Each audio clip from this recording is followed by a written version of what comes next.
নেশাবিরোধী অভিযানে সাফল্য আমতলী থানার পুলিশের। গোপন সূত্রের সংবাদের ভিত্তিতে আমতলী থানার ওসি হিমাদ্রি সরকারের নেতৃত্বে থানার অন্যান্য পুলিশ ও টিএসআর বাহিনী শুক্রবার রাতে মধ্যচারিপাড়া এলাকার সুরজিৎ সরকার ওরফে অমিতের বাড়িতে অভিযান চালায়।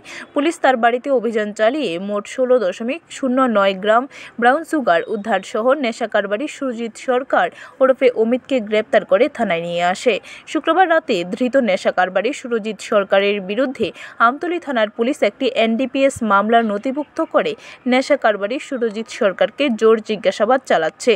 বেশ কিছুদিন ধরে আমতলী থানার পুলিশের কাছে খবর আসছিল মধ্যচারিপাড়া এলাকায় সুরজিৎ সরকার ওরফে অমিত নেশা সামগ্রী দাদার বিক্রি করে চলেছে। তবে আমতলী থানার পুলিশ নেশা কারবারি সুরজিৎ সরকারকে নেশা সামগ্রী সহ হাতে নাতে পাকড়াও করার অপেক্ষায় ছিল। অবশেষে শুক্রবার রাতে পুলিশ নেশা সামগ্রী সহ সুরজিৎ সরকারকে হাতে নাতে ধরে। শনিবার দুপুরে সাংবাদিকদের মুখোমুখি হয়ে আমতলী থানার ওসি হিমাদ্রি সরকার জানিয়েছেন, উদ্ধারকৃত নেশা সামগ্রীগুলির আনুমানিক বাজার মূল্য লক্ষাধিক টাকা।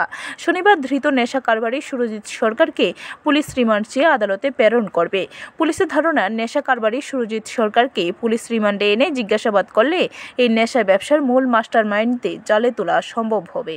রাত্রি অনুমান 8টা নাগাদ আমাদের কাছে একটা গোপন সূত্রের খবর আসে যে মধ্যচারিপাড়াতে সুরজিৎ সরকারের বাড়িতে প্রচুর পরিমাণে হিরোইন মজুদ আছে।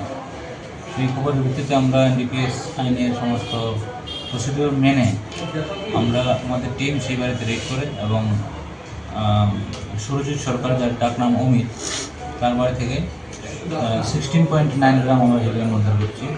সঙ্গে তার একটা মোবাইল ফোন এবং ক্যাশ 37,200 টাকা আমরা উদ্ধার করেছি।